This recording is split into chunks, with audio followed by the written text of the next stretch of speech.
Wake up, Adam, they are getting close. If you gotta stick it, now you can't kick it, and everybody gonna try to end you. I don't have a button for continue. All right, what is going on, guys? It's Adam, aka Marf, and this is Marfoogle News. U.S. ambassador accuses South Africa of providing arms to Russia. President cites investigation. Out of Cape Town, South Africa, the U.S. ambassador to South Africa accused the country Thursday of providing weapons to Russia via a cargo ship that docked secretly at a naval base near the city of Cape Town for 3 days in December. South African President Cyril Ramaphosa said in an investigation that was underway. Ambassador Ruben Brigidi said that the U.S. was certain that weapons were loaded onto the vessel at the Simonstown Naval Base and then transported to Russia, according to reports of his comments carried out by multiple South African news outlets. Ramaphosa was in Cape Town answering questions in the parliament when news of Brigidi's comments broke. When a lawmaker asked about the weapons, the president replied that the matter is being looked into, and in time we'll be able to speak about it. So, of course, they're basically doing what everybody thought they would do. They are helping. So we'll talk about this and much, much more on tonight's episode of Marfoogle TV. Tonight is a call-in show, so stick around. You can call in at 2244-00-MARF. We'll be right back right after this.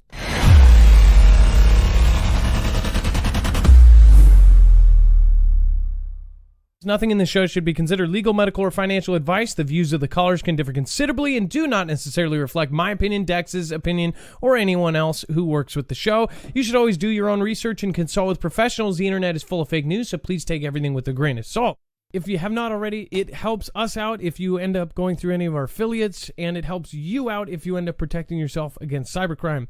NordVPN is one of the best and one of the easiest to use. If you do not have a virtual private network, it protects your IP address, which is your online identity, which actually connects to your real address and everything else. It also connects to you. If you know anything about how they are data logging and basically getting your profiles down, you can prevent that by having a VPN. Nord is, again, one of the easiest. Download it. It's like an on switch and off switch. All you have to do. Go to marfooglenews.com/VPN. Not only will you get a giant discount on this, but you will also be helping us. I appreciate your support, and I appreciate everyone that goes through any of our affiliates. Can't say thank you enough. And everybody gonna try to end you. I don't have a button for continue. All they trying to do is get it in you. If you gotta stick it, now you can't kick it, and everybody gonna try to end you. All right, what is going on, guys? It is Adam, aka Marf, and this is Marfoogle News. Today, we have a ton to go over in a short amount of time, so if you are new here, remember to go over to marfooglenews.com. You will see that we have every single article, tweet, video, picture, document in a bibliography organized right under today's thumbnail. So just look up for the build-up is real. This is not going to end well. Once you click on it, you'll see a full bibliography of all of our sources. That way, you can actually read along. You can grab a second device. You can grab a tablet and either read along or read back retrospectively and check our work. And then, of course, there's all sorts of extras down below. Mind you, West Coast, be on alert. Ilea, one of our mods, actually brought this to my attention. A 5.7 earthquake struck near Lake Almanor. Any kind of bigger or large earthquake, which 5.7 is large, to happen in California. Obviously, they have a lot of earthquakes, but right now, a lot of seismologists are looking at the West Coast right now because of Cascadia, and of course, California has several ticking time bombs in itself. So make sure to just be aware. When I say be ready, West Coast, it's not like an imminent thing. It's more like if you are on the West Coast or if you are a plant to the West Coast, you really need to realize how dangerous these earthquakes are. I've been through a large earthquake, the Nisqually 2001 earthquake. It is a very, very scary thing. It is something that nobody can prepare you for, and you will never see coming. It's something that obviously everybody thinks it's never going to happen until it does. And when it does, some people will scream like girls and run out the window and leave their students in class with no instruction. So that might be a little personal, but you guys get the gist of it. And then also you can find our wonderful mods at marfooglenews.com/friends. That is, again, where you can find all of our mods and friends. So make sure to go over to marfooglenews.com/friends. Let's bring in my co-host/internet brother, Dex James. What is going on, and how are you doing? Hello, Adam, and hello, Fugle fam. I am doing just fine. So South Africa, obviously we covered over the last few weeks because South Africa's president made comments, or one of their big officials, I think it was their president, ended up saying, well, even though that Vlad has this ICC warrant, we're gonna bring him, if he comes here, even though we have ICC validated in our country, we're going to take him out to dinner, put him up in a hotel, and then bring him back to the airport. Well, when it came closer, they kind of backtracked on that, and they said, they were basically wondering how they would do this without breaking these kind of commitments, right? Well, there was a lot of talk about South Africa, of course, basically supporting them at that time, and now there are even more accusations. First of all, South Africa is also going to be a part of BRICS if it ever, fully comes together, and it is a country that has now sided with Russia. So now they are saying that they're, of course, giving them weapons. Dex, do you think that this was, it seems kind of obvious all of these countries that are allied with them are probably helping them in some way. I'm sure, and it's probably a great opportunity for them to make some favor and make some revenue off of anything that they have in surplus. So not unlikely to see this. This actually, I think they said it happened a little while back, or at least that's when the date of the cargo ship was. But it's being revealed today, and I think it looks like they're even going to go into some level of investigation. But again, it's just from outsiders' perspective, because it's, South Africa can do whatever they want, I guess. Yeah, well, we'll see. And again, Dex is going to be on the phones tonight. So if you do want to call in, you will be calling the number down below, and I'm going to actually be changing that. It is a call in today. So if you do want to call in, the number is already there. But there was one little kind of thing there says that it's not a call-in. I just have to take away the not. It is a call-in, so make sure to call 2244-00-MARF. That, again, is 2244-00-6273. And, again, I will fix that. Somebody, thank you for pointing that out. Let's see here. Thank you. And, if you want to call in, I've been trying to tell folks, especially new callers, if you've never called in before, don't. A lot of people always say that they're afraid to call in. This isn't a nationwide radio show or anything. I guess it's worldwide, but a lot less people are listening. It's not a big deal. We're just talking and having conversations. But first, we'll go into this. Again, the phone lines are now open. Disregard if there is anything left that says not a call-in. It is a call-in today, and I would love to hear from especially anybody that has information, just saw something crazy. If you have solid information that you are legally able to share on what is going on in the world, then let me know. I'd love your call at 2244-00-6273. Mysterious unidentified sounds captured in recordings of the stratosphere. It says that giant solar balloons were sent 70,000 feet up in the air to record sounds of Earth's stratosphere, and the microphones picked up some unexpected sounds. The stratosphere is the second layer of Earth's atmosphere, and its lower level contains the ozone layer that absorbs and scatters the sun's ultraviolet radiation. According to NASA, that the thin, dry air of the stratosphere is where jet aircraft and weather balloons reach their maximum altitude. And relatively calm and atmospheric layer is rarely disturbed in turbulence or by turbulence. It says that Daniel Bowman, principal scientist at Sandia National Laboratories in New Mexico, was inspired to graduate school to explore the soundscape of the stratosphere, being introduced of the low-frequency sounds that are generated by volcanoes, known as infrasound. The phenomenon is inaudible to the human ear. Bowman and his friends had previously flown cameras on weather balloons to take, quote, pictures of the black sky above the Earth far below, and successfully built their own solar balloon, which I'm sure there's going to be some of my audience members rolling their eyes right now. But it says he proposed attaching infrasound recorders to balloons to record the sounds of volcanoes. But then he and his advisor, Jonathan Lees of the University of North Carolina, Chapel Hill, realized that no one had tried to put microphones on stratospheric balloons for half a century. So we pivoted to exploring what this new platform could do. Now, Personally, I swear I've seen like a couple of YouTubers send up a balloon, but maybe those balloons couldn't get as high as some of the professional ones. They sent cameras and different things up there to, do a YouTube video.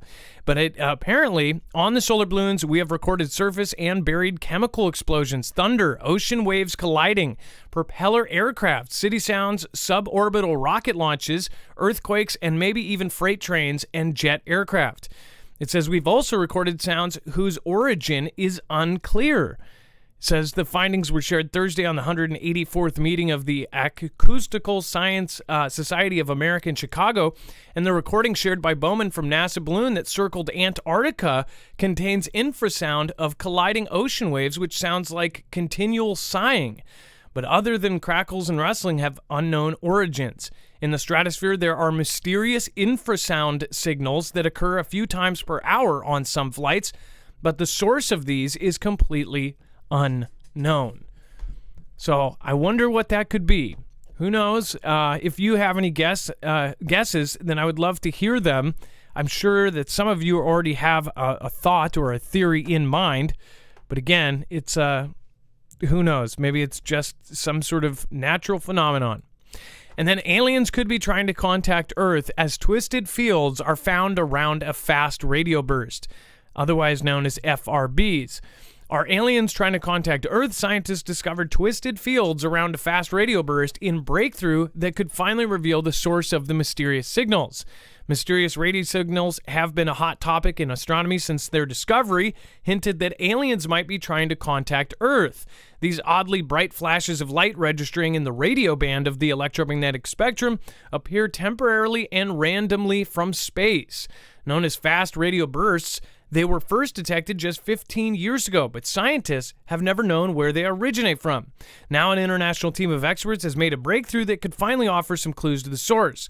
They say that one such FRB, known as 201-90520b, likely originates from a binary system on the outskirts of a metal-poor dwarf galaxy nearly 3 billion light-years away from Earth. I want to point out before we move on, I know this is a little bit separate, but lately I always look up. I am one of probably many of you that constantly look up. When the reason I first caught the movie Don't Look Up is I'm the opposite. I am a look up person. I look up every single time I go outside, every single time I get out of the car.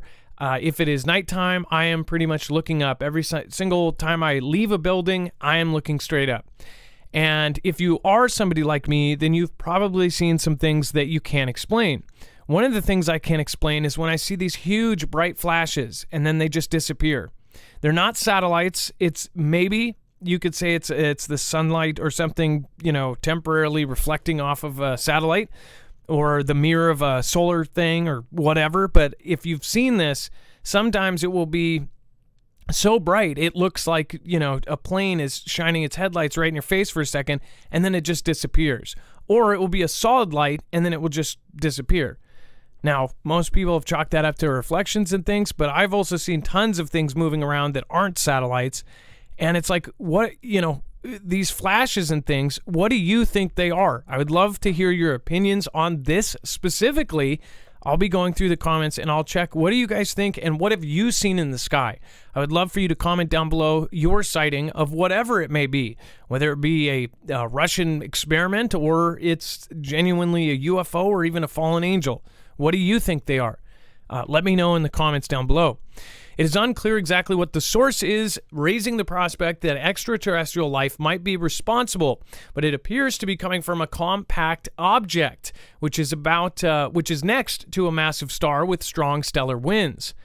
So it says that scientists involved in the new study said that the object could be a black hole or highly magnetized neutron star known as a magnetar, although neither theory quite fits when considering all the data. They came to their conclusion after discovering the FRB twice changed its signal in dramatic fashion while they were analyzing it. See, this is the stuff that makes people just absolutely scratch your head. After discovering that an FRB twice changed its signal, it says the only explanation for this, the expert said, is that the magnetic field surrounding it must have been reversed or twisted by a turbulent force. This almost sounds like they are trying to come up for some sort of logical reason that is other than extraterrestrial life. And I have seen so many just absolutely wild phenomenons get birthed out of trying to explain something that people first think are some sort of alien or some sort of UFO. Have you guys noticed that? And they have a sound kind of logical thing for it usually, or they'll try to back it up with some other part of science. But what do some of you wonder if they're doing that on purpose? Like they are using a real scientific method to try to say it's something else, but do you believe it? Or do you think that that is some sort of, minor cover-up or a major cover-up? They believe that to have produced something as messy as a ball of wool, the signal must have passed through the dense and variable stellar wind of a companion star relatively close to its source. So, and not to mention, they also talk about how some of the FRBs are essentially one-offs. They just happen once and then they're gone. And it says some FRBs one-off events, which is why a catastrophic explosion, such as an extreme supernova, was thought to be a possible explanation for them. I hope that we would never, if we could see it, even if it's billions of years ago, if it happened to be a supernova, I would assume that would be very bad. But less than 5% of the hundreds spotted have been seen to repeat, occasionally on a regular pattern. And this is only a thing of the recent kind of decade that this has become really, really analyzed, because before that, they didn't have almost any information. So we'll follow it. What do you guys think it is? And again, comment below. What do you think these guys are, these FRBs? And do you think that they're trying to cover it up, or do you think that they're coming up with a logical answer to it? And then remember, you can call in at 2244-00-MARF. Just going to fix the mic here. And again, 2244-00-6273. Elon Musk says that he's stepping down as Twitter CEO, but will oversee the product. Now, I know that many of you have actually been quite pissed off about this announcement. I have friends that are honestly really, really sad about this, because they believe that it's going to change, even if it's minimally, that this whole thing, when Elon was running the thing, he had kind of his reputation and he cares what people think about him. So he was trying to make most people happy. If somebody else is in a position of this, that they might not. Some believe Elon Musk is a hero for free speech, and then some others think that he is secretly evil and he's doing all sorts of things to run the planet. Again, you can tell me what you think, but it says Elon Musk said Thursday that Twitter is getting a new CEO and he will move on to a product and technical role. Musk said via Twitter that the new CEO, an unnamed woman, would start in about 6 weeks. He added that he would transition to be exec chair and CTO, overseeing product, software, and PsyOps. No joke. It said Tesla shares jumped more than 2% in a sign that investors were pleased about the move. Musk, who is CEO of automaker Tesla and reusable rocket maker SpaceX, completed the $44 billion acquisition of Twitter on October 28th and made his mark there immediately, fired the company's top executives, and laid off hundreds of employees. Actually, he laid off about 80% of all employees. So, as far as stepping down, what do you think about it? I personally don't think that he's going to let too much of a grip off. I wonder who the woman is, though, and I don't know if there's any current updates. I don't think we'll find out until she's actually put in, but I can't imagine which person that he picked for this job. It's a job that almost nobody wants, because no matter what, you're going to get half of the country. Doesn't matter what decision. It's kind of like being a president right now, because Twitter is so influential and important to the geopolitical scene. What do you guys think? Let me know. And then thank you, Carrie Onandan. Thank you so much for the super thanks. And then Kelly ZC3CD, thank you for the super thanks as well. And then over on DLive, thank you guys for popping in. Kimbria, Scooby-Doo-Do-Right, and everybody else that made it so far. And, of course, thank you for the few new members. I appreciate that. Thank you, thank you, thank you. It looks like Terry, thank you. Steven, thank you. And there's a few other we'll get to in just a little bit. Thank you, guys. Appreciate that. All right. And then mysterious wallet created an hour before Elon Musk tweeted about new meme coin nets 2,300% profit. A mysterious crypto wallet created right before billionaire Elon Musk tweeted about a new meme coin has netted a massive 2,300% profit. New data from blockchain tracker Look On Chain reveals that the address created an hour before Musk's tweet about Milady, or Ladies, the meme coin associated with Milady marker non-fungible token, saw massive gains after the asset jumped in price.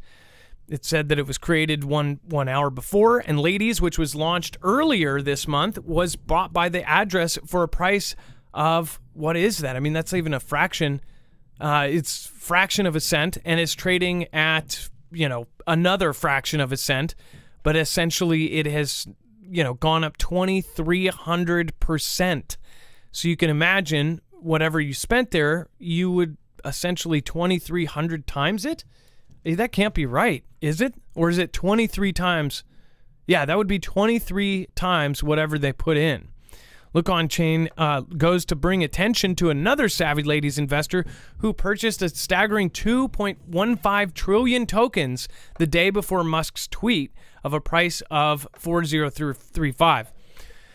Now, one person, you could say that this meme coin, it was because of this, but what's crazy is for the last 3 or 4 days, I've seen ads for people. Even I saw an ad 2 days ago, and it was about a gentleman, and I think it was an ad that somebody paid for.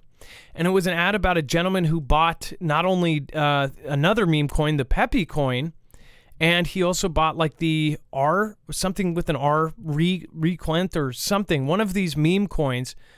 And he ended up, going 2,000% or something. And I looked at it because it was interesting, but then it looked like it was a paid ad. So I'm thinking this specific subject, the meme coin thing, has actually been talked about for the last few days. And as far as this goes, this looks like insider trading or something, like he knew that he was going to do it. What's crazy is Elon Musk just tweeting about something like this makes something shoot up like this. And if you just look at it normally, it's not that big of a deal because it's not even at a penny yet. I don't think that. I think that's way less than a penny. But the fractional whatever system that they use, I'm not super good at that stuff. But it basically looks like if somebody did know, they were able to spend however much money. I mean, you could have turned if you put $1 million into it or something. I mean, think about the gains you would have had. This is insanity. Do you think that they knew, or do you think that this was just pure luck? I've personally seen ads for this for the last week about meme coins and everything else. Could people just be jumping on a bandwagon, and maybe that had Elon respond to it? I don't know. I seriously don't get the Pepe coin, and I don't understand how these things are supposed to succeed and do well. And but I'm not a genius as far as when it comes to crypto. DEX is a lot better, but again, I don't get the meme coin thing. And then we will be going over to the phones in just a moment, and it looks like we already have Bones and Tubbs show on the line. And in fact, they're going to talk about prepping. And then we have on deck Ray the Way, active duty military, wanted to say hi and talk. So we've got that here coming in a second. And Ray the Way actually has brought some really alarming things to our attention about what they're doing in the military. So that should be interesting. Let's see here. And let's get Ray the Way on. And while you're getting him on, I just want to remind everybody, if you haven't already, make sure to go over to marfooglenews.com/prep. You can actually get freeze-dried food, a 3-month supply that can last 25 years plus. For now a huge discount. In fact, right now they still have the $200 worth of free gear. So make sure to go check that out. You can get other packages down to a 72-hour kit for a go bag. You can get a week. You can get whatever you want there as far as the packages go. But again, that 3-month has a huge package of free stuff, including a self-powered heater and a 4-in-1 and all sorts of gadgets, and then of course extras and goodies. So go over to marfooglenews.com/prep. It will help our channel We are independent. We don't have a multi-channel network, and you'll end up having something that you can use in any disaster, whether it be an earthquake to the end of the world. That's marfooglenews.com/prep. All right, Bones and Tubbs Show. You are live on Marfoogle News. Hey, how are you? Hey, doing good. It's been a while. What's happening? It has been a while. Not a whole lot. I just watched a video earlier, and I wanted to share it with you. So this guy got on AJ's show, and he asked him a few questions, and I felt pretty impacted by it, and I felt like maybe the Foogle fam would, either enjoy or benefit from hearing it as well. Is this He go ahead. Okay, sorry. He asked basically. I'm not going to get it exactly right, but it was kind of like a 3-part question. The first part was, what would you do if you knew you only had 24 hours left to prepare before SHTF, whatever happens? Second question was, what would you do if you found that it was too late? And then what would you do after you knew it was too late? And I kind of think that gives us perspective. Like maybe a lot of people are fence riders, and it's probably time to. I think we're approaching the time where it's time to make sure everything's in order. You know what I mean? I 100% know what you mean. I've been letting people know, like myself and the people I've talked to, my peers. My peers are legitimately getting things lined up to get ready to go. So, but not everybody else is going to be able to go somewhere or will not be able to kind of bug out. But people should be ready for, basics, even bugging in and figuring out plans on how to meet. Well, finding family is going to, finding family could be a big thing. Just being able to meet up with your family after a disaster. Yeah, I totally agree. I just think it's time to. I'm sure you get kind of exasperated with having to repeat the fact that it's time, And I think it was Canadian Prepper too. I saw one of his videos, and he seems kind of worn out with it, because I know there's a heavy weight on everybody's heart that's in a position to lead. Certain groups of people, and you see them kind of not paying attention. It's less worn out of saying it. It's more worn out of the reaction, because people are tired of hearing it. And say if you watch the show every day, or if you watch a lot, then you're like, this is beating a dead horse. But I guess I would say to that person that they should be aware that the people next to them may not know that, and that there's people waking up every day to the horrific nightmare that we're living in, and they're realizing that their whole life they've been basically shown the flashy hand, look over here, while other things were being done. There's people every day that are waking up. It's really insane how many people are kind of figuring it out. And as many people figure it out, more people fall back in and believe the funk again. So it's something that we get tired of getting the hate for. It's called fear mongering and this and that, but it's like, if this is what we believe, then that's our opinion. And the same people that will give us crap will say that they support free speech. You know what I mean? Yeah. It's just hypnosis on the other end. They're just trying to put them back to sleep. I just want to let you know I appreciate you constantly making the call for everybody to be prepared. Everybody that's prepared is somebody else we don't have to worry about once it all collapses. I don't know. I pray for you. I pray for the fam, and I pray for Dax. Well, thank you. And again, Bones and Tubbs Show. If you guys haven't checked out the channel, we will put a link over on marfooglenews.com so you can find it under today's show, under this thumbnail. Bones and Tubbs, thank you for calling in today. Yes, sir. Have a good one. Take care. All right, you too. And then border crossings top 10,000 daily as migrants seek U.S. entry before Title 42 ends. So Again, thousands of migrants are crossing into the United States this week before a new regulation takes effect that could bar most who cross illegally from seeking asylum, while others gathered on Mexico's side amid confusion about U.S. policy. The U.S. rolled out a regulation on Wednesday that presumes most migrants are ineligible for asylum if they pass through the other nations without seeking protection elsewhere first. So, again, most of these actually rolled through 5 or 6 countries or more, and they never stopped to say, hey, can we get some asylum here? And that, of course, would disqualify them. It says the new rule is key part of President JB's border enforcement plan as CV-19 restrictions, known as the Title 42, are set to end just before midnight on Thursday. What I don't get is even the Title 42, how was this number going up so dramatically, even with all of these things set into place?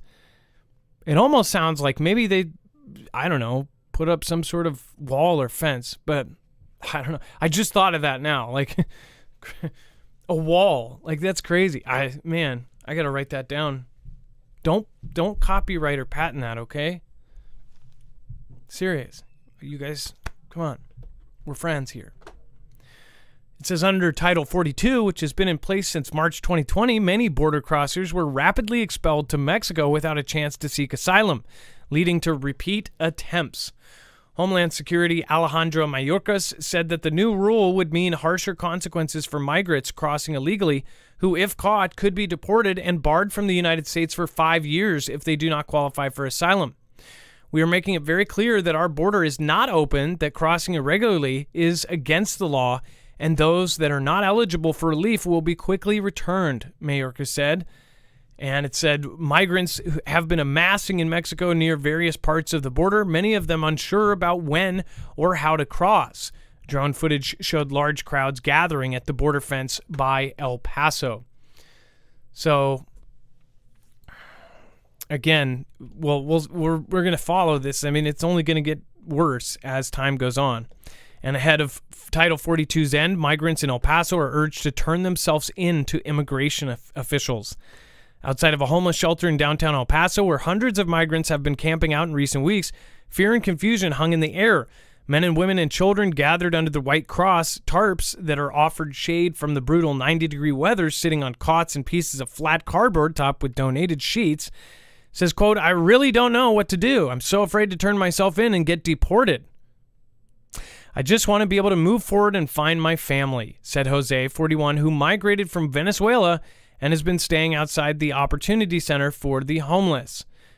Jose, who asked for his full name not to be used for fear of retribution from immigration authorities, was trying to reach his wife and 4-year-old daughter in Atlanta after they were separated from him and allowed into the U.S. about 3 weeks ago. So, one thing. So I think that if somehow, I don't know if there's documentaries showing how bad these are, but I have heard from talking to Fugel fam that have been border patrolled. They say this is one of the most dangerous treks in the world, and I guess I would try to, if I had kids and I was Mexican, I don't know, I am not in their shoes, but I would most likely do whatever I could. I would work, 10 jobs to try to do it legally. But who am I to say? Again, who knows what the situations are, or if I was Venezuelan, right? Venezuela went through that crazy situation a couple years back. I mean, they had all sorts of bad things happen to them. But I sure as heck know I would not take my kids over that unless somebody was chasing me with a weapon and literally going to take my kids' lives. I just don't see doing that, especially after I knew how bad those trips are. And I mean, sometimes there's like 115-degree weather in some of the trails that they've been using. Your kid could perish from even stroke. I mean, like, what do you guys think, though? What are your opinions on this? I would love to hear your opinions in the comments down below. I don't claim to know what other people are feeling, and again, you have to have you have to do the devil's advocate thing on some of this, but how much of this is artificial? How much of this was created even by our administration? Russia scores big victory over U.S. and its allies in the Arctic. U.S. vows to stand toe-to-toe, ship-to-ship with Moscow. More than 20 warships, 35 aircraft, and 8 onshore units from 13 NATO allied and partnered nations are to participate in the May 8th in Formidable Shield, an exercise inside the Arctic Circle to train air and missile defense against any future Russian missile attack. However, a major geopolitical development that has not received due attention is that while militarily Russia is struggling to establish its ascendance over UKR because of the latter supports Nader, Nader, I think that's a character in Cars. Isn't that Nader? No, that's Mater. Mater, the tow truck, has come, and it has scored a legal victory in the Arctic that has serious strategic implications for the regional countries, the United States, Canada, Norway, and Denmark. After more than 20 years of extensive diplomacy and expeditions with icebreakers, research vessels, and submarines under the polar sea ice, Russia hasn't recently received approving recommendations for the majority of its claim to the seabed in the central parts of the Arctic Ocean from the UN Commission for the Limitation of the Continental Shelf. Now Russia will legally have approximately 1.7 million square kilometers of Arctic seabed. Its exclusive economic zone thus extends now across the North Pole to the EEZ of Canada and Greenland, which is part of the Kingdom of Denmark, and this needs to be seen with the Russian claim in the seas north of the Bering Sea in Alaska, which is a straight line defined by a separate agreement with the United States, delimiting the territorial sea and continental shelf between the two countries. Hierto's strategic interests of all of the Arctic Rim states, Russia, the United States, Denmark, Canada, and Norway, centered on access to use of emerging global transportation corridors and the future of data routes via submarine cables, preeminent satellite basing opportunities for both military and scientific purposes, as well as access and potentially control of Arctic resources, living and non-living. Now the military dimensions of these interests are also coming to the surface. The onshore areas in Canada, Russia, and the U.S. in Alaska have already been explored for hydrocarbons, resulting in the discovery of over more than 400 oil and gas fields north of the Arctic Circle. So, first of all, when you have this kind of thing happening,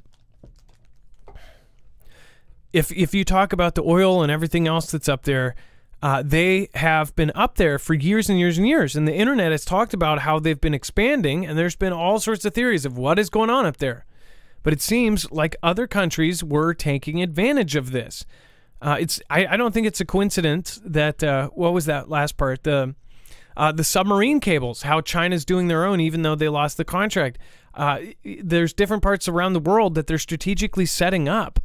And these setups are setups that don't involve the U.S. being number one anymore. So this is quite alarming, to say the least. Alternate sea routes connecting the Indo-Pacific to Europe through the region by avoiding the Suez Canal are also significant. In this context, the most important happens to be the Northern Sea Route, or the NSR. This is a shipping lane from the Kara Sea to the Pacific Ocean, specifically running along the Russian Arctic coast to Kara Gates Strait, which between the Barents Sea and the Kara Sea along Siberia to the Bering Strait, and has several alternative passages and routes between Novaya Zemlya and the Bering Strait. The NSR is expected to give Russia enormous strategic and commercial benefits. For instance, compared to the Suez Canal, the estimated shipping through the NSR will reduce the distance between Shanghai and Rotterdam, Europe's largest commercial port in the Netherlands, by almost 2,800 nautical miles, or by about 22%. This route will also likely reduce the transportation cost by 30 to 40%.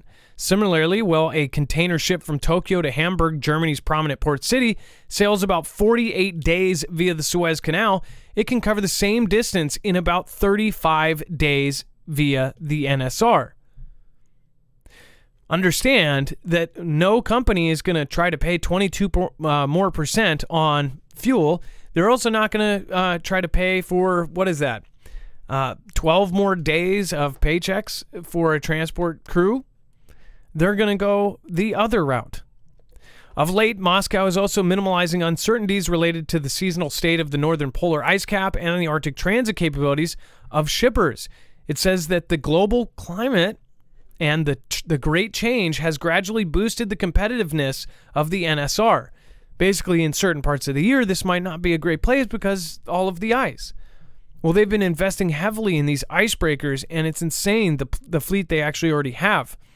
And what this will do is the longer and the more that people can actually travel this route, the more important it becomes.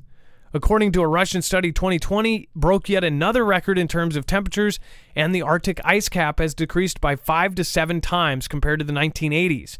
As a result, the area of ice coverage in the Arctic Ocean is shrinking by thousands of square kilometers per year. This, in turn, has made NSR more navigable and lesser need for icebreakers, of which Russia instantly has the largest fleet in the world.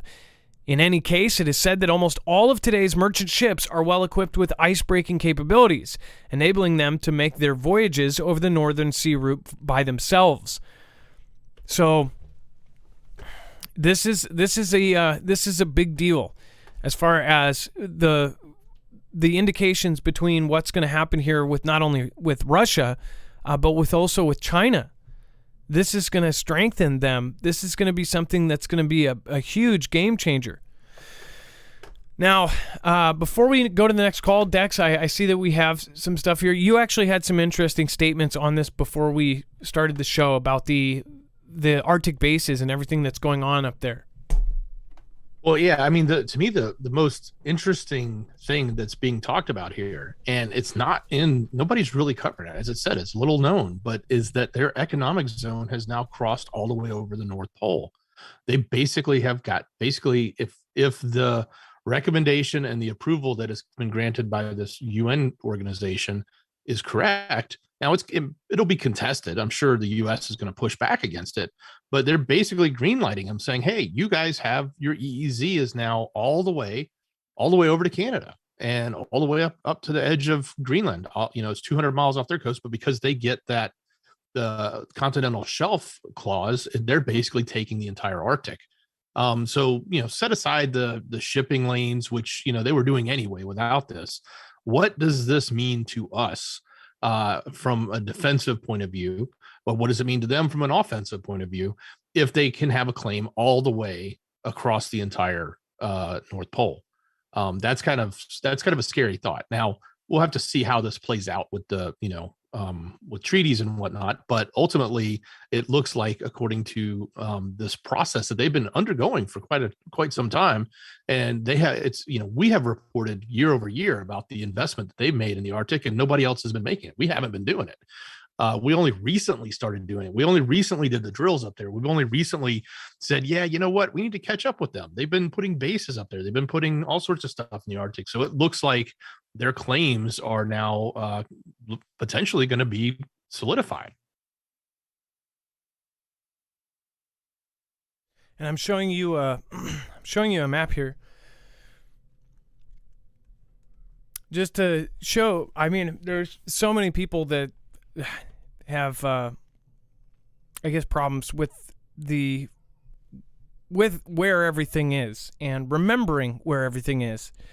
This is Russia right over here. This is the Bering Strait, and this is Alaska, technically part of the United States. And then you have the Arctic Ocean above. They're essentially going to own huge swath, or they're inside their zone, which they will be able to claim. All of the stuff up here will be under their power.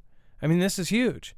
Not to mention, militarily, if they were to strike or team up with other countries and try to strike us, this would be a huge military advantage.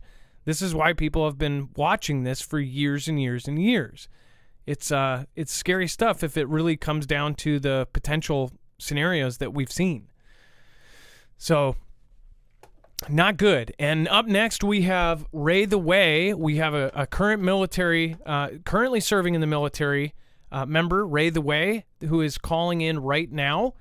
And let's see here. Yeah, we're going to get Ray the Way on the phone. And while we do, I just want to remind you guys, make sure to go over and check out EMP Shield. This is a device that can protect your cars, your trucks, and all of your motorcycles, boats, pretty much anything that runs with a motor you can get protection for. This grounds the signal from EMPs and from CMEs. So if there's a Carrington level event, if this is on your car, it will still run afterwards. Again, this can also be put on a Flex 1500. In fact, they make a very specific one. And the Flex 1500 solar generator is one of the only solar generators you can get an EMP shield for. Also, you can put one on your home. If you have one put on your home, you have to have an electrician do it. But the great part about it is if you do the EMP shield for home versions, that will protect everything within 250 linear feet from where it is wired in. Essentially, most houses, everything that's plugged in will be protected. This is a really, really, really great investment for anybody that has to bug out or to get far from work to home to bug in. You definitely want to be able to walk out to your car or run out to your car and get home, or to get out. If your car doesn't run and it's not startable, then what good is it? It will be basically a 2-ton piece of steel. Go to marfooglenews.com/EMP. Not only will you get a $50 off discount per device, that stacks on top of all of their sales. So make sure to use that wisely. marfooglenews.com/EMP. It's 100% American made. It's actually the same company that's been used by agencies like DHS, DOD, and now the DEMSO team helping protect the Texas grid. That's marfooglenews.com/EMP. All right, and then Ray the Way, you are live on Marfoogle News. What's going on? Yes, sir. What's up, Adam? How you doing? Hey, it's nice to talk to you. So first of all, you've made some really great comments about what's going on in the military, and I always make sure to get your comments out there because some of it's been pretty alarming, actually. So what's happening? Yeah, so I've been a listener for a couple years now, but I haven't really, been motivated to call this. I don't know. I didn't really. Usually when I listen to podcasts, I'm driving, so like I'm driving right now.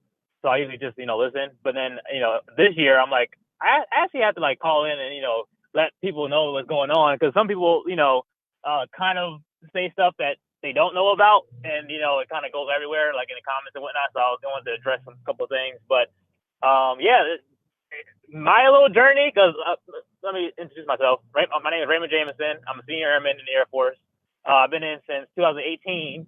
I'm stationed here at Whiteman Air Force Base. I'm a maintainer, or was a maintainer. I switched jobs because after the whole, the 19 incident, they switched me due to the fact that I won my, I wouldn't say I won my religious accommodation. They just kind of let us slide.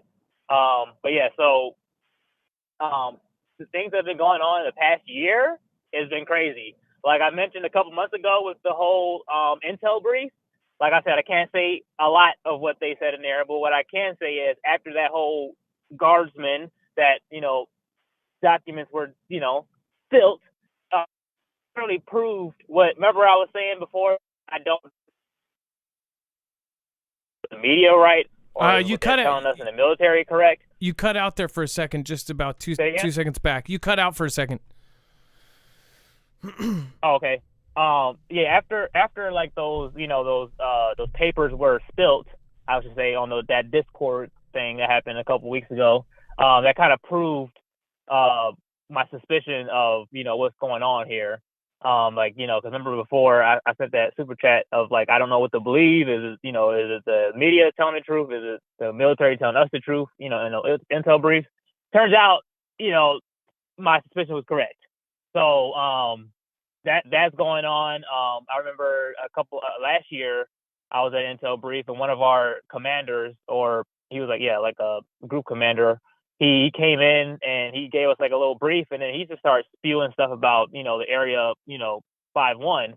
And we all like looked up at him like, what did you just say? And then like afterwards we had to sign an NDA because, what he was saying was literally classified. And we, I can't say anything about what he said about that, but, let it be known there is some stuff going on over there in Nevada that's, suspicious. But yeah, so any questions you got, I can answer them, to the best of my abilities. Like I said, I'm just a maintainer. I try to, research a lot of stuff, for my due diligence, so I won't be spreading misinformation. But Well, so But Ray, yeah, the way, what that's do my you whole story. what do you think about the lasers over Hawaii? Well, I didn't get to hear your angle on that when they say that Chinese satellite was doing some sort of 3D modeling or LiDAR on Hawaii. What did you think of that situation? Yes, I have a friend who knows a lot about that satellite stuff. He was saying that seems like they were scanning, like you said, like for the 3D imaging and whatnot, and for terrain. And I was sitting there like, because I remember I seen that for the first time, and I thought maybe that was us, but because that's Hawaii. But at the end of the day, it's a freaking satellite from come to find out it's China and whatnot. So I can't really tell you much about it because I don't really know much about the satellite things and Space Force stuff. But I can talk to my friend about that because he's in Space Force. By the way, I know a couple people in Space Force, and for some reason they got deployed to Iraq last year, which is weird, or Middle East, I should say. Let me ask. So that's that, or the later stuff. I don't really know. That's okay. Thank you for being honest about it. So what do you think? Is there a timeline on a world conflict, a World War III? Do you think it's going to happen, or do you think that's just hype? That I can answer based on what we were talking about in that intel brief, which, like I said, is classified. But the things that they say outside the intel brief was obviously unclassified. Is they were telling us to prepare. Like before, when I first came in 2018, we usually have like these annual intel briefs every once in a while, what's going on around the world, to keep us in the loop and to make sure like, hey, this is why you're in the Air Force, and this is why you're doing your job is because of this. The China, the G threat and everything else, and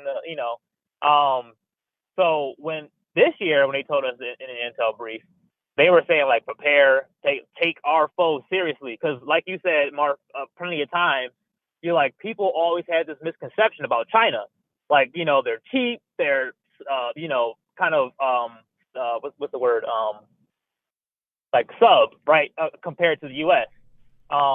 Subpar. And now they're like, no. Like we pump. Yeah, exactly. Let's pump the brakes on that. These people are actually like literally the gap is closing. Like, before I like kind of I would say like started commenting on your channel and whatnot. I was doing a lot of research on the DoD and Defense Department about China because they release annual reports about our adversaries and just different things. And I was reading through it, and like you were talking about how like they were ahead of a lot of things like in like AI and stuff like that, and that's all in there. That was back there in 2022, right? Who knows what they're doing now? They're a nuclear triad for the most part. We don't have insight of what they have. Like like unlike Russia, we had that New START treaty where we can inspect each other's bases and nuclear assets. But now that's gone. We don't even have insight on them anymore. So whatever they were hiding before, they have like free game. It's crazy. It's really crazy. But it's funny though that the military is still asleep. That's what disappoints me. Is like the military kind of it's China, because I was talking to a lot of people in my shop, and when I was like trying to warn people and bring awareness about the China threat, and what do they say? Oh well, they get hand-me-downs from like Russia and their ships and everything. I'm like, dude, like they're like the number one like ship maker in the world. Like they can make quality stuff, like you said, like before, like they can make quality stuff they want to. We're the ones that want cheap stuff, and that whole like propaganda comes back at us with oh well, they're just cheap, it'll break. But that's not the case. It's really not the case, and it's scary. Like the weeks and bounds they've made since the 50s is crazy. You can ask anybody that's like on our side of things in the military, and they can tell you the same exact thing. Like this is like for the first time, I feel kind of bad the fact of how behind we are right now. Like we are behind on a lot of stuff. And granted, I don't have every like insight on everything. Like I said, I'm just a maintainer. There could be like some secret bases doing some secret things that have secret technology that can probably overthrow China. Who knows? But as of right now, when it comes to the surface level of things, I don't know, man. China look like they getting there. You know what I'm saying? So it's crazy. Well, so, and by the way, would you agree that propaganda, no matter who's doing it, if it is legitimate propaganda, is probably not a good thing, right? Or, well, I'm sorry. I guess they have used propaganda to save lives, right? In some way, right? Right. But we have to realize part of the whole China thing and thinking that they're broke down and they're cheap, That was also something that was by our offices in our government and in our military. That was something that they also pushed.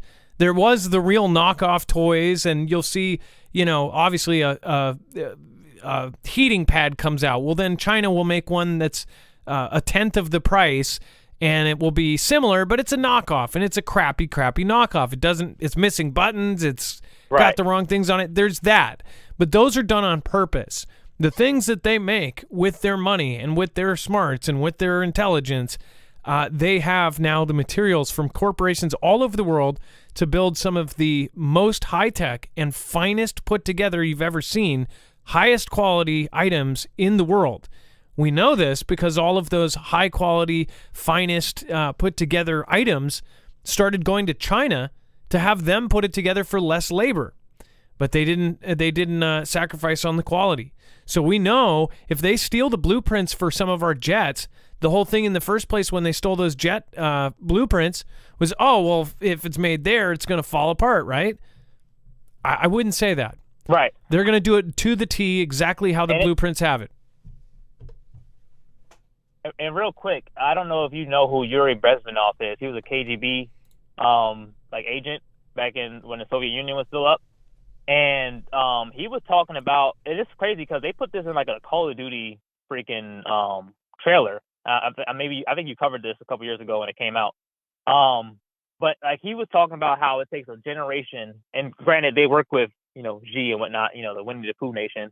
When it comes to like trying to get America to their knees, when it comes to like demoralizing the nation, destabilizing that whole that 4 things that the KGB was doing in the past to try to infiltrate America.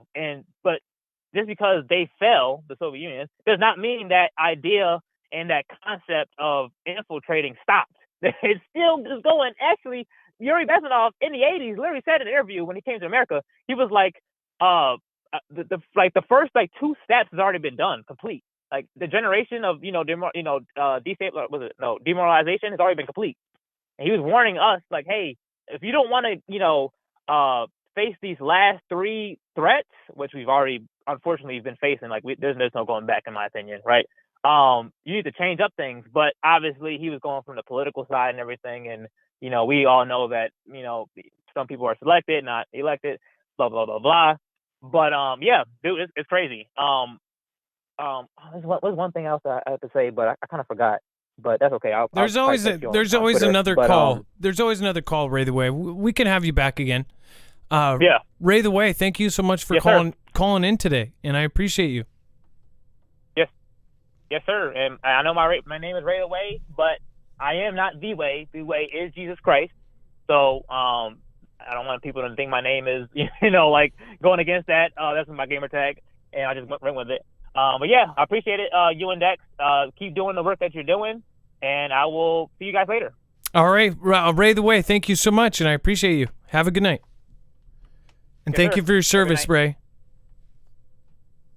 Thank you too. Bye-bye. So just keep in mind, this is just a general comment. So, like I said earlier, there are people that are on all different levels of discovery, and there's people waking up every single day. There are people just now figuring out the 2001 stuff was, possibly weird. And you have to realize, depending on where they are in life or in a country or in a state that really didn't have, or if they didn't have access to the information that say somebody like myself had back in 2003, back when I got handed DVDs of all of this crazy stuff by a grassroots campaign, pushing the facts and the truth about it. People, they hid a lot of stuff. They've hidden a ton of stuff over the years. And we're all going through this minefield of false information. And so somebody just found out something that you've known for 10 years, big deal. You might find out something tomorrow that they've known for 10 years. And that's how it's been working for all of us. One thing I don't like is when the people that have absolute 100% confidence, they're even cocky about, they know exactly what's going on.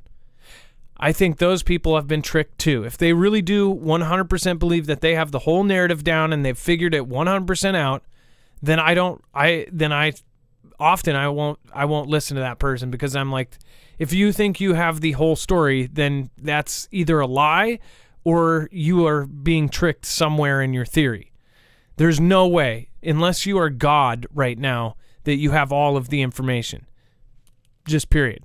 Unless you are somehow at the very, very top, and I'm doubting that any of the former presidents or prime ministers are watching and saying these things, let alone starting a YouTube channel or something else, that know everything. So I really like when folks are just like, well, actually, I don't know something on that, or I don't know, if they find out something a little later, that's great. I think we all should just keep looking. There's so much information from the last years that doesn't get brought up. It gets covered for a couple weeks, and then it's just gone. It's out of history because mainstream didn't really cover it. Then it goes totally under the radar. That's why I bring up old stories like Timothy Cunningham and the Doug Carroll and what happened there. I bring up all sorts of stuff that's older. That was a specific example because in that case, I still don't think that that's case closed. There's all sorts of things that, people just forget about that are extremely important to probably where we're even standing here today. They were pillars in where we are today, but somebody took the pillar out and hid it in the bushes so nobody else would be able to look down and see that pillar. They don't realize that all of these mess ups here are somehow connected to things that down there. Like 2019, I bet there's some sort of dotted line right between. But that's just my opinion. What's yours? I don't claim to know everything.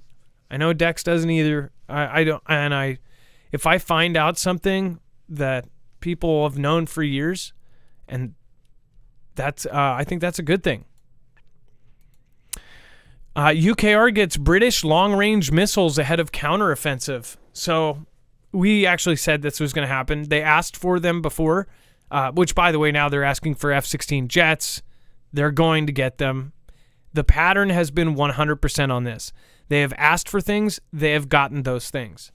It's almost like they're just kind of saying it out publicly so everybody knows what they're about to get. By the way, this is...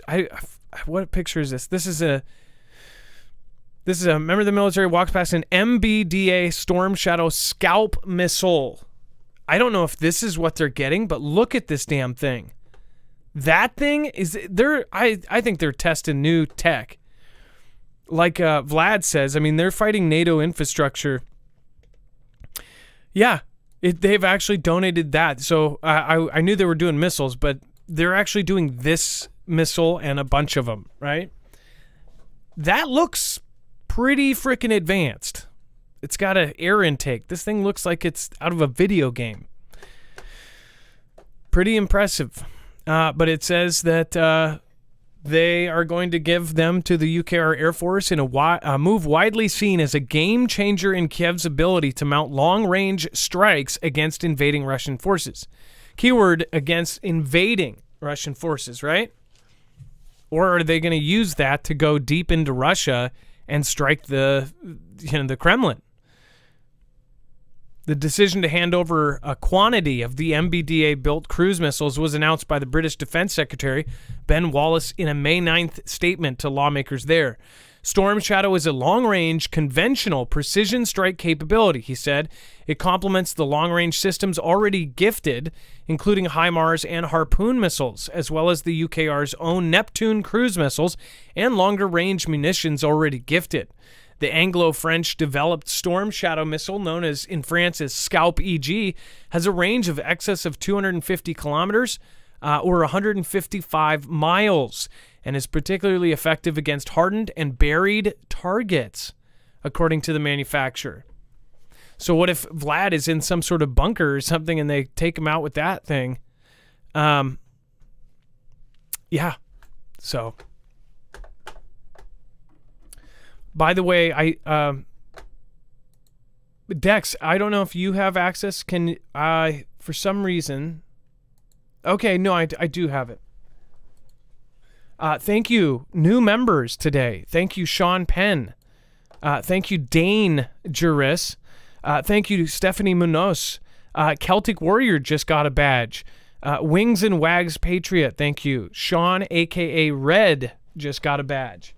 Carrie Onandan, thank you for getting a badge. Raven Ranch, thank you for getting a badge. I appreciate that. And John Frederick, yesterday. Ryan B., Hijoles Frijoles. Dex, thank you for getting a badge. Kamara Berry, Maine Watcher, Mitchell Wintrow. Thank you guys. Appreciate that. And Lizzie May Be Dizzy. Thank you guys. And then someone in Russia broke into a military airfield and set fire to a bomber jet. And Russian cops only found out it was happening on social media.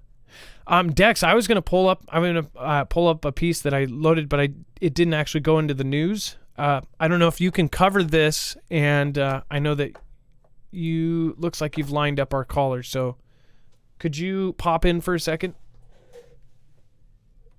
Yes, I got it. So, yeah, apparently, there've been a lot of reports about sabotage and things happening all throughout Russia. This is one of those things that a lot of people thought that was probably being done by covert forces or infiltrated undercovers, if you want to call them that, but probably equivalents to CIA or something along those lines. But in this particular scenario, they're saying that they broke in to an airfield and they set fire to the supersonic jet. And get this, the local authorities didn't even know it happened. The only way they knew it happened is they found out on social media. At least that's what the reports were coming from the local independent media in Russia. So you can't always get a really clear picture out of there. But yeah, so we've seen these before. We've seen the incursions with small drones. We've seen other types of sabotage. We've seen, plants that were on fire, and, you sort of question why, especially the ones that, have ties to military production and other things like that. So these are all the acts of conflict that tend to go along with it. And in this particular case, this Su-24, which is one of their, supersonic jets, sitting there, blazed up in the field, and they didn't know about it. They had to find out on social media. So got a little bit of irony in that part of it, but at the same time, more than likely this was done intently. It wasn't like it just randomly caught on fire and out of the blue. But yeah, that's the story. We've seen a lot of these. We've had, we talked about the stuff that was going on into the parade events. This was right around that time, right after. But we've talked, a lot of mystery things that are happening around there, whether it's the red X's on the roads or, fires in different locations, different sabotage. We had the alleged drone attack on the Kremlin. Although that thing didn't look like it was that strong. A lot of people were questioning that one too, and why it happened, and if there was a pretense to that given the parade. But anyway, nonetheless, this was the story. This plane was on fire. Somebody intentionally set it, and they had no clue until somebody told them on social media. Yeah, well, that happens everywhere now. I mean, there will be something going down. Everybody has their phones out. It's live streaming, and then somebody calls the popo. And then, did Russia fish out MQ-9 Reaper drone from the Black Sea? Report claims Moscow is already decoding its tech. This is a big uh-oh, and people saw this kind of coming, but some folks, even somebody on Fox News and somebody on MSNBC said, oh, they wouldn't dare. If this is true, they did. It says that Russia has recovered the downed American MQ-9 Reaper unmanned aerial vehicle from the Black Sea and is studying its satellite navigation, electronic intelligence gathering systems, optical devices, and data linking devices, according to a local Russian language media claim. Recovered or not is a different story and cannot independently verified is for now. However, the Russian language report, citing its, quote, sources, talks about the features that Russian scientists are decoding. It says an interesting read to understand the thing is down here, and it basically says that U.S. NATO aircraft like the E-3 Sentry Airborne Warning and Control System, the AWACS, RC-135 Rivet, E-8 Joint Surveillance Target Attack Radar System, and the RQ-4B Global Hawk UAV regularly fly reconnaissance mission over the Black Sea in Europe, gathering electronic intelligence on Russian radar locations. According to Moscow, these planes also share the data with the UKR military, which plans of drone attacks inside Russian territory in Crimea by finding gaps in radar coverage. So they're stating that these U.S. drones are essentially helping the UKR target, which most people that know what's in front of them and facts know that the U.S. is absolutely helping them in every way. This may be true. So if they can break this thing open and find that, this could actually be terms for an escalation that we won't even know why it happened. Russia will study the MQ-9's optical satellite control systems and, of course, the data sharing technology, which if they can do that, that's another thing that the U.S. has had a really good grip on for a long time, is their long distance and their data sharing and all of their tech regarding that, being able to communicate between multiple things. They even have kind of like, the only way the way it was explained to me is like in the video games where you have the mothership of like StarCraft or something, sending out all of these different little things, and all of them are controlled by this one central thing. Well, they have these huge platforms that can actually control multiple things all at once, and they're essentially the brain, and they also limit the communications between these things so that essentially nobody else can hear, but they can communicate with multiple types of different submarines, drones, planes, all of this, and do it secretly without any chance of, anybody, listening in or intercepting the signals. Go ahead, Dex.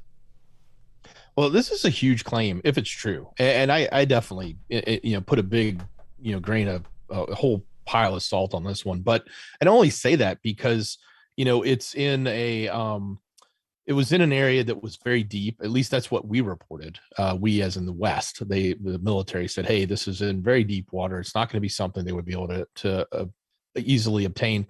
And it was also stated that we have our own systems on there to actually destroy the sensitive equipment if we need to. And they said that those had taken place, that they knew it was going down, so they, I guess, pulled the trigger, so to speak, on those devices that take out the sensitive information and the sensitive pieces of equipment that are in the device or in the drone. So, and then the other thing that's really interesting is at the very end of this article, they did quote who wanted to remain anonymous, but an Indian Air Force official who said there is no evidence that they actually got it. He said we're witnessing a big information war. So this is interesting nonetheless, because if it's true, then that a lot of the information that we were told may not be accurate. In other words, it was obviously easy to recover. It was obviously there was things that they could actually garner from it. Or if it's not true, this is just a whole bunch of hubbub, coming out and Ganda from their side, trying to make it look like they got it and they took it. So, yeah. Well, either way, it's worth talking about. It's worth looking into and questioning. But at the same time, none of us will probably ever know the truth on this one. Well, if Russia knows that the U.S. drones are doing them extreme damage, the whole thing with that whole MQ-9 thing was that the Russian jets somehow clipped the propeller, or that's what's being said, right? I just wonder if this was true, or what if there was an order and they purposely took it down and they were actually ready to catch it. It was a lie that it sank in deep waters or whatever. Maybe they had a crew on standby. They said, do whatever you need to do to bring it down. We're going to then reverse, what is it called? Like when they do the alien tech, reverse engineer it. We're going to open it up and see what's in this thing. Scientists can look at all of the actual hardware. They might not be able to get into the software of the thing. Who knows? Maybe they could. but they could physically see what the hardware is that they're using, and then they could try to copy that. They could, or they could get insightful information of how to intercept signals for this thing, which would render, they would have to change all of the existing things if there's something like that they could do. Or they could send mock signals or something that basically an MQ-9 comes firing at them or something in a future conflict, and they're able to just switch it off because they know the secret sauce or something. I don't know if any of that's possible, but just brainstorming. And before we move on, this is my recommendation for solar generators. If you haven't seen any of the Energy solar generators, then you need to go check out Energy. Energy actually has the best, I believe, on the whole market as far as modular solar generation systems. The Flex 1500, it can be expanded like Lego. The actual battery bricks all have the input and output on the top and the bottom, so you can actually stack these on top of each other, and it's done. You just clip them together, and then you can actually lift them up and take them with you, or you can expand it up to 96 batteries and have it be a home unit. In fact, now they have the Flex UPS Rapid Charger mod, which you basically sandwich in there, and it actually changes the overall performance to an uninterrupted power supply. That's what's so cool about this is it has a base system, which you can grab, the base system with the battery and put it in your truck and take it with you to power drills or go camping. Or you can actually mod this to change it to whatever system you need to have. Now that they have the UPS capability, this is literally one of the best things on the market right now. Not to mention the build quality and everything that it's able to do. The fact that now they have a tactical version, it makes it even better. The tactical version is designed with the U.S. Air Force and the Air Force Research Laboratory. So out of all these companies, obviously Energy is pretty high up there if the Air Force Research Laboratory is working directly with them to design these solar generators. So this, again, is an awesome thing to back up your power. It is silent. No one is going to hear what is happening. As far as if you have a gas-powered generator, people can hear you from 3 blocks away. And if we have an SHTF situation, that's a bad thing. As far as you want to go stealth, you don't want anybody knowing that you have this. That's why these are great. Also, you don't have to pay $5 a gallon of gas. You can either charge it by your wall. You can even get a supercharger to charge it in a little bit over an hour. Or you can get solar panels. If you get the packages with the solar panels, which I recommend, you can actually fold these out, put them out, and then all of a sudden you have power coming in. Also, you can actually get a mod that extends that, so you can triple the amount of solar panels you can plug in.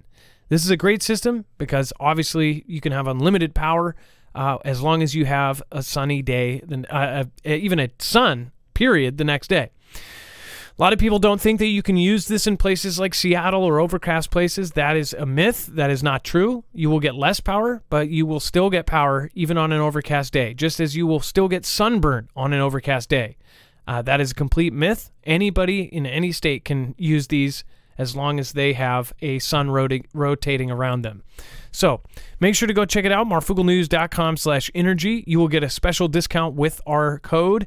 You'll be backing yourself up. This is something that literally could save your life, and you'll be helping our independent channel at the same time. marfooglenews.com/energy, and make sure to use the code Marfoogle.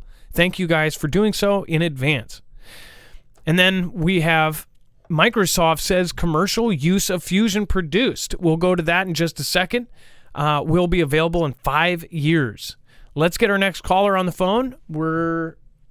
We have, let's see here.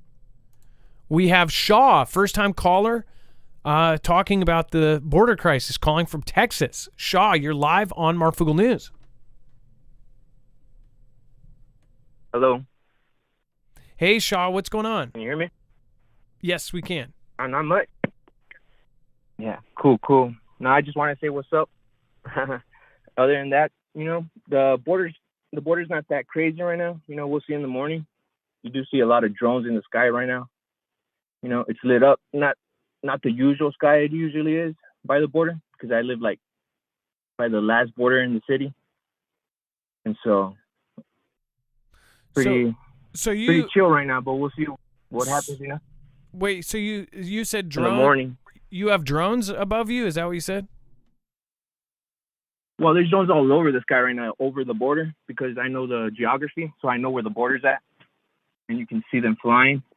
They're even over here by, like, at the outskirts where I'm at, too, So what is happening? But yeah, they are flying around. What is happening there right now? Have you noticed a difference in the last couple of years, or what? Oh, of course, my wife works for a company. She went to go do charity, and we went to go give out things for the immigrants. And it didn't look like El Paso at all. I've lived all my life here. Wow, you see a change, but some people are here to make a difference in their life, and other people are. We are at a state of conflict right now, so I don't doubt some of those people are, not the good guys. Now, did you notice? Are these? What was the percentage that are Hispanic? Did you see people from all over the world that are in town from this, or? Honestly, I didn't see any. Well, I saw more people from further down Mexico. If So South America. Mexicans. Yeah, South Americans. It's mainly South Americans. I think the Mexicans are honestly just staying in Mexico. I think they understand what's going on, and I think they know that over here crossing the border is not so much of a great idea right now. So they're probably like, it's going to be better here in a couple of years. If they know it's we might be going down there here soon. Family. Yeah, I have family down there, and I talk to my friends that are down there, and they say that people don't want the American dollar no more. They want pesos. And I'm like, are you serious? And he's like, yeah, man. They come around here trying to buy things in dollars, and I'm just like, nah, man, I want pesos. He's like, yeah, see, it's crazy times. And I've been telling my family and friends, and they didn't believe me, until my family over there, they're like, wow, we don't want American dollars no more. That would be shocking if this is true. If that's nuts. The dollar was king in Mexico. Across the border, that's not, yeah, of course, but things are changing, and we just got to get with the program, Well, Shaw, or do something about it. Shaw, that's how close are you to the border? Are you close enough to where you'll be able to figure out what's going on in the next couple days? Oh yeah, of course, man. I'll see people if immigrants are here in my land. I know the dogs be barking. I'm not that far away. Well, so if you see anything crazy, can you keep in contact with us? Yeah, we'll see how crazy it gets. We'll see how crazy the border, or we'll see how they can contain them over there. And how the streets will look later on in the morning. This is just the beginning.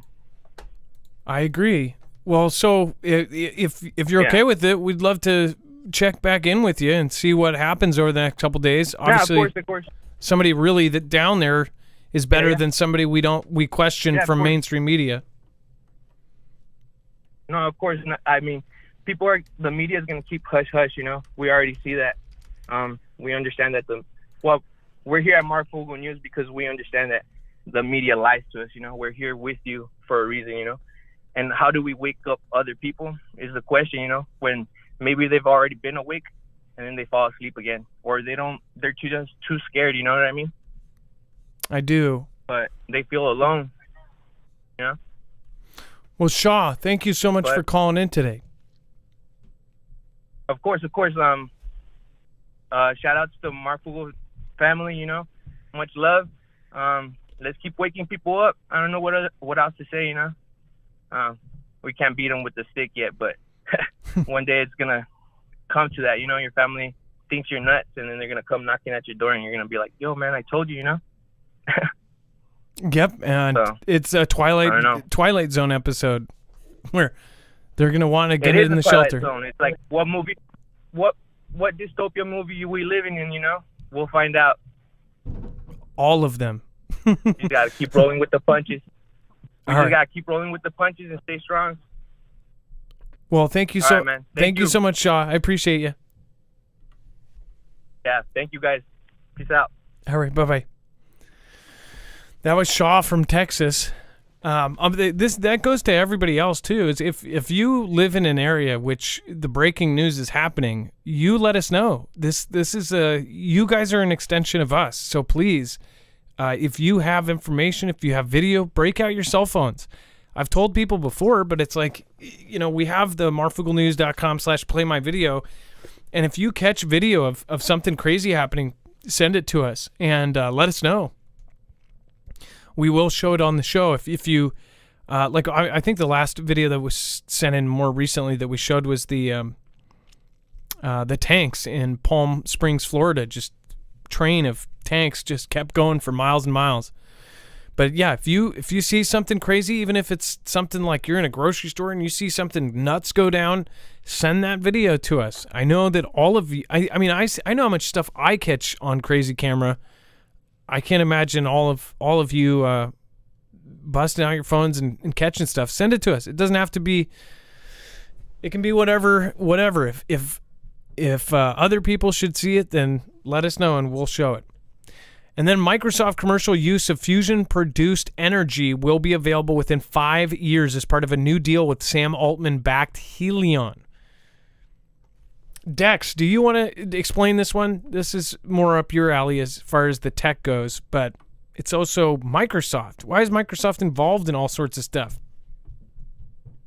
Apparently they're involved in lots of things, and so but this is kind of a big statement to say that we're going to have this technology. I thought that was fusion produced energy in 5 years. So this is, I know we've talked a lot about, I guess the ultimate is cold fusion, but versus the hot fusion, but they're talking about a very short date, in my opinion. I mean, 5 years out, although at the rate at which the tech has been advancing, and I think, a lot of the other technology that may go around this, advanced computing and advanced things like artificial intelligence may help them solve some of the problems along this, which is, I guess, maybe part of why they're getting into this notion of how this date can be moved up so quickly. But to see something like Helion producing, 50 megawatts of power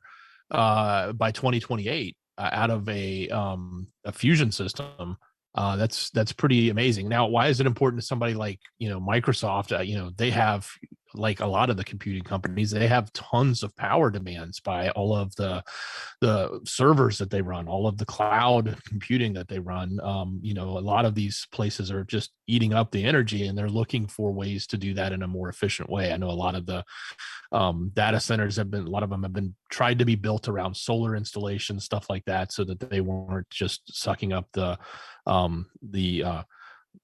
coal or oil-based electricity that we generate in the different areas. I know a lot of those locations that have been built, they try to find other ways to power them, and this would be one of those. So if this type of power comes out and is available, then this could be a huge gain.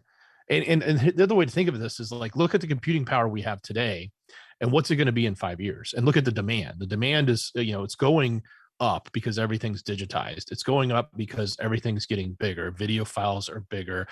Pictures have more depth in them. The amount of data that they're processing is bigger. The fact that we need these high-end processors to start doing artificial intelligence. I mean, just the amount of servers that are running to run something like ChatGPT is huge. So imagine taking that and exponentially growing that over the next 5 years. The demand is going to be through the roof for the power consumption on this type of equipment. So having something like fusion power, which is, in theory, going to be a lot cheaper. I wouldn't call it free. It's going to cost to build, deploy, and make this system run. But over time, it'll pay for itself. So big step if they can pull it off in such a short amount of time. But 50 megawatts in 5 years off of a fusion system, that's their goal. And They released their annual environmental sustainable report Wednesday, and the company's chief sustainability officer, Melanie Nakagawa, said in a blog post, it said that they're investing in companies like Helion as a way to remove roadblocks on the way to net zero carbon emissions. Over the next couple of years, the net zero, the carbon emissions, this is going to become, the priorities are going to switch everything over to this. But it's also going to demand change from regular people. In fact, it may be the excuse to do a whole lot of quick edits to the way we live our lives. So just realize that they will take any advantage of any way that they can control the world and control how people do things, using other things as their highway to do that. All right, and then thank you for the super chats. I appreciate that. Thank you so much. We have Darren. Thank you, and I appreciate everybody over on DLive as well. Thank you guys. Appreciate that. TR, UGQ Outdoor, small family-owned business shutting its doors. Ultra lightweight outdoor quilts. Help me save them. Thanks, Marf and fam. So I actually pulled up their website, and this is not, I don't know what this company is. This is not an advertisement for them, but I will say this. I sure as heck hope if there is small businesses like this, that if we can help them, that we will. I don't know how many people are going to need outdoor tarps, but if you do and you happen to see this, I would say at least check them out and see if there is something that they can do for you. It looks like they do custom tarps, which is pretty cool. And it says that they have made-to-order quilts and made-to-order tarps, which I actually can already think of something specifically that I could use that for. But as far as it sounds like they are possibly shutting down. And that makes me sad. I really hope that people start looking at the smaller family-owned businesses and start going all out. I bet you this company could be saved if its community came together and found any reason to get some sort of custom tarp. If there's family-owned businesses, if there's American businesses, if you are in America, or if European business, if you're in Europe, support your business down the street rather than these conglomerates, which we all know are pushing to control us. So why would you, it's like, oh yeah, it's cheaper, but you're also sacrificing your literal human rights to spend through companies like Microsoft and Amazon and all of these online retailers. So maybe go check them out. UGQ. TR, thanks for using your shout out for something like that. And then Charity Sullivan, everything is a distraction from your purpose. I thought about that for a second. And I was basically, everything is a distraction from, I would assume you mean God and your purpose here on earth. Pat W., thank you so much. And then Ray the Way, Eyes to the Sky. Hey, thank you for your call again, Ray the Way, and thank you for your support. Stephen McMahon says a super amount of rare earth minerals has been discovered in South Dakota. This added to the stuff in California, Arizona, and Alberta. Well, you know, that whole speech that Elon did said that we have enough rare earth minerals to, you know, deal with basically everything. We just need to get them out of the ground. And then Shane Reed, thank you, and thank you. Shane, nice to see you again. And keep the faith, aliens are real, not talking about border. And then Joseph Newhouse, kind of triggered to play League now. I have not played League before, but I have friends that do. I don't get it. I don't know what that was referenced to, but I can't play games like League because they're just as addicting as everything else. That's why I don't play StarCraft anymore or anything like that. Those games are too addictive. All right, and then appeals court ruling could pave way for the release of Jeffrey EpiPen grand jury records. So essentially, there might be some big stuff coming out, and I'm betting it's probably a big distraction. They're going to release it when they want to. Jeffrey EpiPen's victims might finally learn why the former Palm Beach state attorney pursued only minor charges against the now deceased financier who, according to a police report, used scores of girls 17 years ago. The 4th District Court of Appeal ruled that a Palm Beach judge was mistaken in ruling that he didn't have the authority to determine whether grand jury records show to be released from the 2006 inquiry into EpiPen's crimes and specific crimes. The court sent the case back to Circuit Judge Donald W. Hefele with the instruction that he had to determine which grand jury records could be released. A different effort, long shot legislation submitted by 2 Palm Beach lawmakers tailored in a way to allow the release of EpiPen's grand jury records, but not other grand jury files, went nowhere in the just finished session, despite lawmakers who hold sway in both chambers, making the fight against groomers a focus of rhetoric. In the grand jury investigation, then State Attorney Barry Kreischer only asked one of EpiPen's accusers, many of whom were high school students from nearby Royal Palm Beach High School, to testify, leading to a single charge of solicitation. Victims and the police officers who began investigating EpiPen's crimes have long said that Kreischer's team was overwhelmed by EpiPen's high-powered law team, which included famed attorney Alan Dershowitz and former U.S. Solicitor General Kenneth Starr. What's crazy to me is, and I didn't know Dershowitz was EpiPen's attorney. I know he's been everybody's attorney, right? But that's just disgusting. How could you defend somebody like that? But who knows? I mean, I'm sure he's on those trips too. Palm Beach attorney Spencer Cooven represented several of EpiPen's victims and said that the release of these records is still very important to victims nearly 2 decades later. A full accounting of what happened and how it occurred is significant to the victims because they don't want it to happen to anyone ever again. There was a huge amount of secrecy.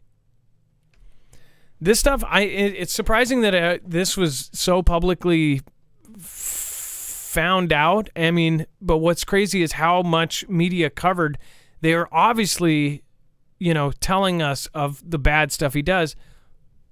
In my mind, EpiPen was doing much, much, much, much worse things on that island. And it takes a lot to get worse than what they are saying he was doing. Do you guys agree? Do you think they were doing stuff that's just unbelievable, fictional movie kind of stuff there? I do. And the way that he was taken out, everything about this is like straight out of a movie. So it's crazy that there might be some more stuff that ends up coming out. Dex, if all, what do you think though? Do you think that they were doing like really evil stuff there? And I mean evil. I don't. I've watched the documentaries and stuff, and it certainly seems like there's some very questionable things that went on there. This is the first of just to remind people, this is the first time that he went, I guess, got indicted or got charged. Not the second time. The second time is when he ended up in prison, and then they told us that he unalived himself. So this was the very first time that he was ever brought up on any type of charge related to that. And that's why, I don't know if that's why, but, that's where the name Alan Dershowitz comes in and Ken Starr comes in. And then they weren't around for the second round, right? I probably said, hey, we don't need to have ourselves associated with it. It's my best guess. And that's just my guess of what they were thinking. But, it'll be interesting because when I know when I watched some of those documentaries that sort of explained what happened, especially in the first round when he was initially arrested, it seemed like a lot of people were involved.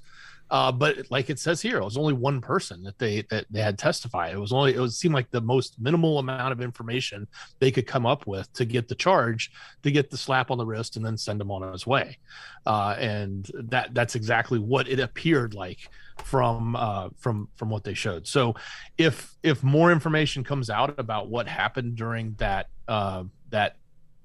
grand jury investigation and the grand jury records, that might bring some to light at least what broke down during that time, if something did break down, to prevent it from being stopped sooner and him being brought to real justice a lot sooner, versus them going many years later and him continuing to do what he did, and then bringing him to justice. So that'll be enlightening if it actually comes out, but I'm skeptical it will.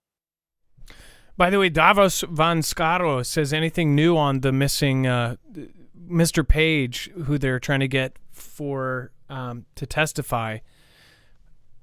I did not check on that, to be honest, but we can update that tomorrow. Davros, by the way, thank you for usually you either host or you always tell people to come in. Again, thank you, Davros, for joining us. If you guys haven't checked out, Davros has a channel over on DLive. There's the DLive platform in itself. It's something that can't be replaced. The feeling of when we first went over there and the community aspect that it had, and I say had, I really hope that it builds again. All these kind of when there's smaller platforms that open, there's a certain feeling for so long. I think it could get it back with the right channels coming over to it, but it's so crazy how there's just it's very hard for any other kind of platform to come up with the king platforms kind of holding them down. And then let's see here. Thank you guys for joining us tonight. I appreciate everybody that ended up making it here tonight. Let's see here. And Dex. And Adam, I don't know if it'll show on your screen, but I just wanted to acknowledge Trinity. She gifted 5 memberships, which was so awesome, Trinity. Oh, I was just about to go over to that, and it looks like there's somebody else who may have gifted 1. So I'll go over that in just a second. Trinity, you don't have to do that, and thank you. And I saw people saying, Trinity, we love you, you're awesome. Before that, I did want to actually acknowledge Ilea, and somebody was saying there was an earthquake. We did cover this at the very beginning, but again, if you haven't followed Ilea over on Twitter, there was a 5.7 earthquake. I don't know if that person in chat was saying that there was another 5.7 earthquake. It's totally believable because there's aftershocks, and sometimes there's even, a lot of the times you'll see 2 of the same kind of earthquakes happen pretty close to each other. It's kind of sad. It highlighted Redding and Clear Lake and Reno. One of my sister's exes actually fell off a cliff in Redding and perished, and it was really sad. He had his whole life ahead of him. Every time I see Redding, it makes me sad. But that's a big earthquake, so people should be aware of what's going on there. I don't know which of the, if any, of the ticking time bombs. I think those are more closer to San Jose and Fresno and down here. But there's a couple of big fault lines down there that are absolute monsters. And even a 7.0 in the right area can be as bad as, say, the San Andreas going off. It's really bad. Trinity, thank you so much. And as always, make sure to also go over to marfooglenews.com/friends and go subscribe to Trinity. She is not only an awesome mod, she is a very, very beautiful person inside and out. She has just one of the strongest women I know, has dealt with so much in her life and still manages to be happy, to make everybody else around her happy. She is amazing. Ilea, thank you. Wages World, RGL, Rip Curl, Lisa, Jammer, Gem, CJ Blaze, Chance, and Bones. Let's go over the web only. We've got a lot of great stuff, and then I have a few thank yous after that. Certainly. Head over to marfooglenews.com, click on the thumbnail for the show, or open up that show notes link down below in the description. It'll take you right here to the webpage. You're going to find everything we just covered, all the news, the tweets. You're going to get to this yellow bar. It says overflow. This is the rest of the story, what I'm about to tell you about. And then down below that is the caller information. So if you're looking for that, it's all there too. Hey, lots going on in the rest of the story. In the political spectrum, we just had the big event, the town hall. There's a lot of conversations about that, good, bad, ugly, whatever. It's there. It's covered. If you're looking for it, it's there. We do have additional updates on what's going on down in Texas or along the border. The updates around Tucker and Twitter and the potential Twitter show that's coming out there, or I shouldn't say potential, it is. But what there's how they can spin the negativity towards that. At least that's what the media seems to be doing. We've got other updates around UKR. There's even, keep in mind, there's an event going on in Turkey with the leadership there. Erdogan may or may not continue to be the leader or the president there based on the outcome of their event that we have as well, that ballot thing you put in the box. We do have the updates from UKR. We've got stuff about what's happening in with the F-16s that they want, but some people say they shouldn't get them. Other people say they should. There's updates around what Putin is apparently calling up additional military for training, but we've been covering that. But it's just it seems to be some of the same things they've said before. There's also the pullback in certain areas around that. All of that information is there. There was also some pieces talking about who the soldiers were that were in the parade, and they were saying they weren't actual combat soldiers. So if I don't know how much of that's true versus not. Again, these are all, the fog of conflict certainly clouds a lot of the information that comes out, and you kind of have to take it all with a grain of salt, but it's there. We've got it all there. And also, apparently the U.S. is approving an $8.5 billion sale of Chinooks to Germany. So that is there as well. So all of that and much more, it's right there on our website. Just go to marfooglenews.com, click on the thumbnail for the show, or open up that show notes link right down below in the description. It'll take you right here. There's lots of great stuff there, so don't miss it. Make sure to always go check that out as well. Thank you. It looks like we have new fan members. Michael McGonigal. What an awesome... That's like somebody chooses that name to be in movies. I'm Michael McGonigal. Sean Penn. That's literally a movie name. Ray the Way. Thank you, Jennifer Jackson. Stephen McMahon. Mark the Vicar. Ray Nomadic. Thank you. See, Hear, Think. Spanky Barnes. Thank you so much. Richard Ball. And then thank you, Trinity. I'm assuming 5 of those folks actually got them from you, so thank you. Life is Better on Stilts, thank you. Red Pilled, Dangerous, Stephen Manoz, Celtic Warrior, Wings and Wags. What is cool about now that you have that badge, the longer that you have it, the different badge you get. So at 1 month, at 2 months, you get one at 6 months, at a year.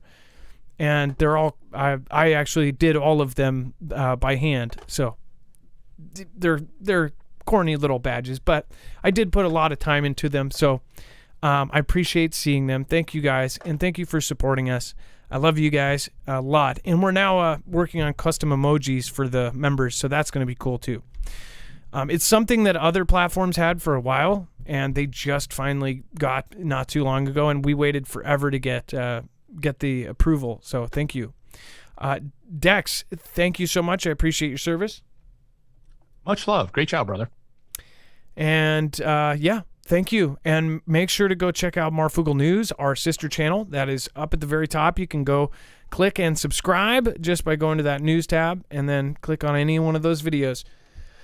Love ya. It's now time for the shoutro. Be safe, be prepared, and Marf out. It's not an outro. It's not a shout out. It's a shoutro. And everybody gonna try to end you. I don't have a button for continue. All they trying to do is get it in you. If you gotta stick it, now you can't kick it. And everybody gonna try to end you. I don't have a button for continue. All they trying to do is get it in you. If you gotta stick it, now you can't kick it. And everybody gonna try to end you. I don't have a button for continue. All they tryna do is get it in you. If you gotta stick it, now you can't kick it. And everybody gonna try to end you. All they tryna do is get it in you.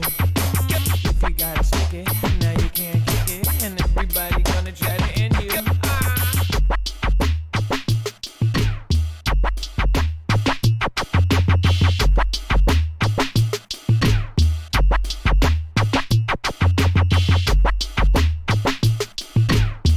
Trying to do is get it in you. If you gotta stick it, now you can't kick it. And everybody gonna try to end you. I don't have a button for continue. trying to do is get it in you.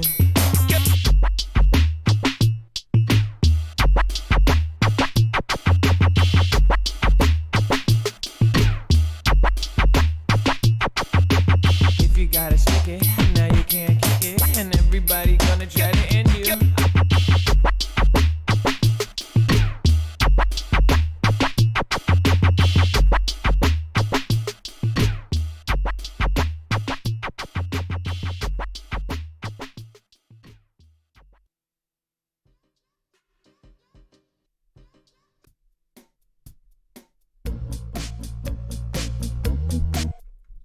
All right, let's make a fresh one.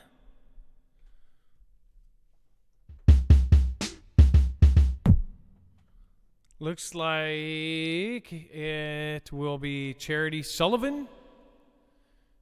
And actually, no, Trinity Red or Blue Pill will be the top contributor tonight. Trinity.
Something is happening here. Hold on.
Sorry, you guys. I don't know why it's going left to right, left to right. That's so weird.